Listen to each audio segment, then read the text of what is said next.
আসসালামু আলাইকুম বন্ধুরা, আশা করি সবাই সুস্থ আছেন। বন্ধুরা, বর্তমান পৃথিবীর সার্বিক স্থিতি বর্তমানে এমন একটি পর্যায়ে গিয়ে দাঁড়িয়েছে এবং পরিস্থিতি এতটাই ঝুঁকিপূর্ণ হয়ে গেছে, একটি দেশ যদি তার নাগরিকদের জন্য পর্যাপ্ত খাদ্য সরবরাহ না করতে পারে, সেই দেশটির জন্য তার সামরিক শক্তি বৃদ্ধি অনেকটা অনিবার্য হয়ে গেছে। দিন আপনি চাইলেই একবেলা না খেয়ে থেকে আপনার পরিস্থিতি হয়তো পাল্টাতে পারবেন, পরিশ্রম করে আপনার ভাগ্য ঘুরে যেতে পারে। তবে একটি দেশ যদি বহির্শক্তি আক্রমণ করে দখল করে নেয়, তাহলে এই যে পরাধীনতার শিকল, সেটা শুধু আমাকে বা আপনাকে নয়, এর পরবর্তী জেনারেশনকেও ইফেক্ট করবে। যে অত্যন্ত গুরুত্বপূর্ণ এই বিষয়টিকে কেন্দ্র করে বড় খবর হলো, বাংলাদেশের বর্তমান অন্তর্বর্তী সরকার অন্তত 4টি দেশ থেকে যুদ্ধ বিমান এবং হেলিকপ্টার ক্রয় করার জন্য উদ্যোগ নিয়েছে। এই বিষয়টিকে কেন্দ্র করে কালকে প্রচন্ড সংবাদ হয়েছে, আপনারা সবাই জানেন, অবগত রয়েছেন। তবে এই জিনিসটা কেউ পরিষ্কার করেনি যে এই যুদ্ধ বিমানগুলো কতগুলো ক্রয় করা হবে, কি ডিল হয়েছে, ডিলের অগ্রগতি কি এবং এর অধীনে বাধা কি বা চূড়ান্ত ডিল কোন পর্যায়ে রয়েছে, এই বিস্তারিত সম্পর্কে কিন্তু তারা কেউ বলেনি। আজকের এই ভিডিওতে আমি এই সম্পর্কে বিস্তারিত বলবো যে এই যে তুরস্ক থেকে হেলিকপ্টার ক্রয়, ইতালি থেকে ইউরোফাইটার টাইফুন ক্রয় কিংবা অন্যান্য যে যুদ্ধ বিমান ক্রয়ের কথা বলা হচ্ছে, এর ডিল কোন পর্যায়ে রয়েছে, এটা কতটুকু সত্য, এর বিস্তারিত কি, চলুন শুরু করা যাক। দেখুন, চীনের বিখ্যাত J-10C যুদ্ধ বিমান, এই বিষয়ে আজকের ভিডিওতে বেশি কিছু বলবো না, কারণ এর পূর্বেই আপনাদের এর পুরো ডিল সম্পর্কে আপনাদের আমি নিশ্চিত করেছি। 20টি যুদ্ধ বিমান ক্রয় করা হবে, $2.2 বিলিয়ন ডিল, যেখানে এক একটি যুদ্ধ বিমানের মূল্য ধরা হয়েছে $60 মিলিয়ন।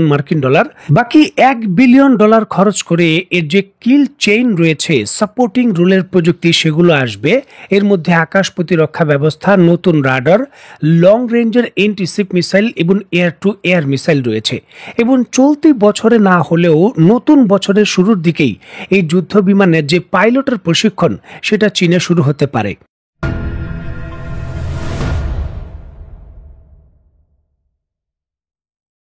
ইউরোফাইটার টাইফুন ইউরোপের 4টি দেশ, যথাক্রমে জার্মানি, যুক্তরাজ্য, ইতালি এবং স্পেন, এই 4টি দেশ মিলে তৈরি করেছে 4.5 জেনারেশনের যুদ্ধ বিমান, খুবই আধুনিক যুদ্ধ বিমান। ইউরোফাইটার টাইফুনের সক্ষমতা নিয়ে অন্য আরেকটি ভিডিওতে আলোচনা করব, আজকে শুধু ডিলটি নিয়ে আলোচনা করছি। দেখুন, আন্তর্জাতিক বিখ্যাত সংবাদ মাধ্যম অ্যারোস্পেস গ্লোবাল তাদের তথ্যে যেমনটা নিশ্চিত করছে, বাংলাদেশ অন্তত 10টি ইউরোফাইটার টাইফুন স্ট্যান্ড 3 যুদ্ধ বিমান ইতালির কাছ থেকে ক্রয় করতে চলেছে। এটি এয়ার সুপিরিয়রিটি, প্রিসিশন স্ট্রাইক এবং মাল্টিরোল ক্যাপাবিলিটি বাংলাদেশকে প্রদান করবে। দেখুন, এই ডিলটিতে শুধু ইউরোফাইটার টাইফুনই নয়, এর সঙ্গে ADW101 যে ভিআইপি হেলিকপ্টার রয়েছে, সেটাও ক্রয় করার কথা বলা হচ্ছে। এছাড়াও এই ADW101 হেলিকপ্টার ছাড়াও C-27 যে ট্রান্সপোর্ট ক্রাফট রয়েছে বা কার্গো বিমান রয়েছে, সেটাও এই ডিলটিতে অন্তর্ভুক্ত, যা নিয়ে আলোচনা চলছে। আন্তর্জাতিক সংবাদ মাধ্যমগুলো যেমনটা নিশ্চিত করছে, এই ডিলের পরিমাণ বা খরচ হবে $1.2 বিলিয়ন, যাতে ট্রেনিং, স্পেয়ার পার্টস এবং অন্যান্য খরচ অতিরিক্ত যুক্ত হতে পারে। এই ডিলটি চূড়ান্ত হয়েছে অনেক পূর্বেই, অর্থ ছাড় দেওয়ার কথাও ছিল। 1.5-2 বছর পূর্বেই তৎকালীন সরকার এখানে কিছুটা অর্থ ছাড় দেওয়ার কথা ছিল, তবে তারা দেয়নি। তবে ডিলটির যে খসড়া, সেটা অনেকটাই চূড়ান্ত। এবং ইউরোপীয় ইউনিয়নের সঙ্গে যদি আমাদের এই ডিফেন্স চুক্তি হয়, তাহলে ইতিহাসে বাংলাদেশ এবং ইউরোপীয় ইউনিয়নের এটি হতে চলেছে সর্ববৃহৎ ডিল। এখন এই ডিলটির অগ্রগতি কি, নিশ্চয়ই দেখতে পাচ্ছেন। চলতি বছরের মে মাসে আমাদের বিমান বাহিনীর প্রধানের নেতৃত্বে ইতালি গিয়ে এই টাইফুন বিমান উড়িয়ে দেখেছেন আমাদের যারা অভিজ্ঞ পাইলট রয়েছেন এবং আমাদের বিমান বাহিনীর প্রধান। এবং চলতি বছরের অক্টোবর মাসে লিনার্দোর একটি প্রতিনিধি দল ঢাকায় এসেছেন টেকনিক্যাল ভাবে আলোচনা করার জন্য, যে কি করে গ্রাউন্ড স্টেশন এবং টেকনিক্যাল যে সকল বিষয় রয়েছে, সাপোর্ট রয়েছে, সেটা দেওয়া যায়। বর্তমান বাংলাদেশ সরকারের যে চিফ অ্যাডভাইজারের অফিস রয়েছে, ইতিমধ্যেই এই যুদ্ধ বিমান ক্রয় করার চুক্তির অনুমোদন দিয়েছে। চুক্তি চলমান এবং 2026-27 মধ্যেই বিমানগুলো পাওয়ার পরিকল্পনা করছে বাংলাদেশ। এই ক্ষেত্রে খুবই গুরুত্বপূর্ণ বিষয় হলো, চলতি বছরের ডিসেম্বরে ইতালির প্রধানমন্ত্রী জর্জিয়া মেলোনির ঢাকা সফরের কথা রয়েছে। সেই সফরেই কিন্তু বাংলাদেশ এবং ইতালির মধ্যে এই 10টি যুদ্ধ বিমান, হেলিকপ্টার এবং কার্গো বিমান, এই সকল ডিলটির যে চূড়ান্ত চুক্তি চুক্তি, সেখানে সিলমোহর লাগবে। যদি পরবর্তী সরকার কোনো অনৈতিক হস্তক্ষেপ বা এর বিরুদ্ধে অন্য কোনো হস্তক্ষেপ না করে, তাহলে এই বিমানটি ক্রয়ের চূড়ান্ত কাছাকাছি আমরা রয়েছি, উজ্জ্বল সম্ভাবনা রয়েছে। আশা করছি আগামী বছরের শেষের দিকে বাংলাদেশে এটা হয়তো যুক্ত হতে পারে।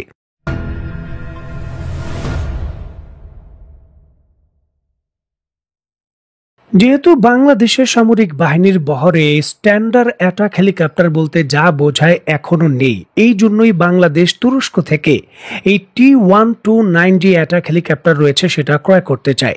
এই বিষয়ে যেমনটা জানা যায়, 2025 সালের মে মাসে স্পেনের মাদ্রিদে অনুষ্ঠিত যেই ফ্রেন্ডিফ 2025 প্রতিরক্ষা প্রদর্শনী ছিল, তখন বাংলাদেশের প্রতিনিধি দল TAI এর স্টলে গিয়ে এই T-129 যে আটকাট অ্যাটাক হেলিকপ্টার রয়েছে তার ক্রয় করার জন্য আগ্রহ প্রকাশ করেছে। সর্বোচ্চ 8টি পর্যন্ত অ্যাটাক হেলিকপ্টার ক্রয়ের জন্য বাংলাদেশের পক্ষ থেকে পরিকল্পনা করা হচ্ছে। তবে এটা চূড়ান্তভাবে সম্ভব নয়, বাংলাদেশ চাইলেও তুরস্কের কাছ থেকে এই হেলিকপ্টার ক্রয় করতে পারবে না। এখন বাংলাদেশের যারা এই সংশ্লিষ্ট এই বিষয় নিয়ে কাজ করছেন বা কমিটি তৈরি হয়েছে উপদেষ্টা মণ্ডলীর, তাদের দৃষ্টি আকর্ষণ করছি যে ডিলটি যেন এইভাবে বাংলাদেশের জন্য গলার কাটা না হয়, যেটা রাশিয়া থেকে 2টি হেলিকপ্টার ক্রয় করে গলার কাটা আমাদের বানিয়ে গিয়েছেন সাবেক স্বরাষ্ট্রমন্ত্রী এবং সাবেক পুলিশের যিনি আইজিপি ছিলেন। কারণ তুরস্ক থেকে এই হেলিকপ্টারগুলো ক্রয় বর্তমান প্রেক্ষিতে আমাদের পক্ষে সম্ভব নয়। দেখুন, রাজনৈতিক উদ্দেশ্যে ঘোষণা দিয়ে জনগণের মনোযোগ পাওয়া এক বিষয়, আর নিজে বাস্তবায়ন করা সেটা অন্য বিষয়। দেখুন, প্রশ্ন উঠতে পারে যে তুরস্ক থেকে আমরা মিসাইল ক্রয় করেছি, মাল্টিপল রকেট লঞ্চার সিস্টেম ক্রয় করেছি, ড্রোন ক্রয় করেছি, তাহলে এই অ্যাটাক হেলিকপ্টার কেন ক্রয় করতে পারবো না? দেখুন, তুরস্কের পক্ষ থেকে কোনো আপত্তি নেই, আপত্তি হলো যুক্তরাষ্ট্রের। কারণ এই T-129 যে হেলিকপ্টার, এর ইঞ্জিন ব্যবহার করা হয়েছে LHTC CTS 804A, যেটা যুক্তরাষ্ট্রের বিখ্যাত একটি কোম্পানির যৌথভাবে তৈরিকৃত ইঞ্জিন। তুরস্ক নিজের দেশের ব্যবহারের জন্য এই হেলিকপ্টারগুলোতে আমেরিকান ইঞ্জিন ব্যাপক ভিত্তিতে ব্যবহার করতে পারবে। তবে তৃতীয় দেশে রপ্তানি করতে হলে যুক্তরাষ্ট্রের অনুমতি লাগবে, আর যুক্তরাষ্ট্র এই অনুমতি দেয় না। পাকিস্তান অন্তত 30টি হেলিকপ্টার তুরস্ক থেকে আমদানির জন্য অর্ডার করেছিল, টাকাও পরিশোধ করেছিল। তবে যুক্তরাষ্ট্রের আপত্তির কারণে এখন পর্যন্ত প্রায় 4 বছর আগে অর্ডার দিয়েছে, এখন পর্যন্ত তারা ডেলিভারি পায়নি। বাধ্য হয়ে পাকিস্তান চীন থেকে অ্যাটাক হেলিকপ্টার ক্রয় করেছে। সুতরাং বাংলাদেশ অর্ডার দিলেও এখানে কোনো কিছু লাভ হবে না, বাংলাদেশ এটা ডেলিভারি পাবে না। ডেলিভারি পেতে হলে বাংলাদেশকে যুক্তরাষ্ট্রের সঙ্গে সামরিক চুক্তি করতে হবে, তারপরই যুক্তরাষ্ট্র তার ইঞ্জিন বাংলাদেশে রপ্তানির অনুমতি দেবে। আর যুক্তরাষ্ট্রের সঙ্গে কোনো সামরিক চুক্তিতে যাওয়া কোনোভাবেই পসিবল নয়। কিন্তু তুরস্কের অ্যাটাক হেলিকপ্টার ক্রয়ের বিষয়টা আপাতত বাস্তবিক নয়, এটা শুধু রাজনৈতিক একটা বক্তব্য, এটাই হলো বাস্তবতা।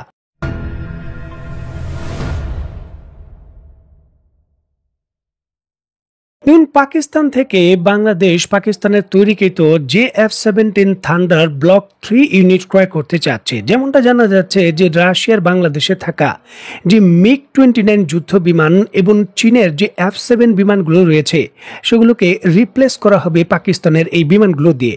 দেখুন, কম খরচে এই বিমানগুলো খুবই ভালো, কারণ 15 থেকে 20 মিলিয়ন মার্কিন ডলারে এই ধরনের যুদ্ধ বিমান পাওয়া যায় না, যার সক্ষমতা এবং মিসাইল ফায়ার ক্যাপাবিলিটি অনেকটাই ভালো। এই দামে পৃথিবীর অন্যান্য দেশ থেকে কোনো অপশন আছে বলে আমার তেমন ভাবে জানা নেই। একটা দেশ রয়েছে ভারতের তেজাস, সেটা এর থেকে অনেকটাই খারাপ। সুতরাং JF-17 থান্ডার খুবই ভালো বিমান, বিশেষ করে এই পরিমাণ অর্থে। তবে সংকটের বিষয় হলো এর ইঞ্জিন ব্যবহার করা হয়েছে রাশিয়ার যে RD-93 ইঞ্জিন রয়েছে ব্লক 3তে ব্যবহার করা হবে। আর রাশিয়ান ইঞ্জিন সাপ্লাই পাওয়া খুবই একটা দুষ্কর বিষয়। দেখুন, বর্তমানে পাকিস্তান নিজেই কিন্তু ভারতের কূটনীতিক প্রেসারের কারণে এই রাশিয়া থেকে RD-93 ইঞ্জিনের যে গুরুত্বপূর্ণ স্পেয়ার পার্টস এবং এর রক্ষণাবেক্ষণের যন্ত্রাংশ পাচ্ছে না, যার জন্য JF-17 থান্ডার বিমানের অনেকগুলো বিমান গ্রাউন্ডেড রয়েছে। ঠিক একই ধরনের সমস্যা কিন্তু বাংলাদেশকেও পড়তে হবে, কারণ ইঞ্জিনগুলো রাশিয়ান ইঞ্জিনে যদি তৈরি হয়। এছাড়াও যুক্তরাষ্ট্রের যে কাটসা আইন রয়েছে রাশিয়ার উপর যেটা প্রযোজ্য, এই যুদ্ধ বিমান এই ইঞ্জিন দিয়ে ক্রয় করলে তার অধীনে অধীনেও বাংলাদেশ এর মার প্যাচে পড়ে যেতে পারে। এখানে একটা গুরুত্বপূর্ণ সুবিধা রয়েছে, বাংলাদেশ যদি এই যুদ্ধ বিমানগুলোতে চীনের যে WS-10 ইঞ্জিন রয়েছে সেগুলো ব্যবহার করে, তাহলে কিন্তু বাংলাদেশের জন্য সব থেকে ভালো সুবিধা। কারণ J-10C-তে একই ক্যাটাগরির ইঞ্জিন ব্যবহারের কারণে আমরা একই ধরনের ফ্যাসিলিটিতে দুইটি ইঞ্জিনই রক্ষণাবেক্ষণ করতে পারবো। অলরেডি কিন্তু বাংলাদেশের ভেতর F7 এর যে ইঞ্জিন ওভারহোলিং টেকনোলজি রয়েছে সেটা আমাদের দেশে রয়েছে, এবং চীনের যেই এয়ার টু এয়ার মিসাইল রয়েছে তার রক্ষণাবেক্ষণও আমরা করতে পারি।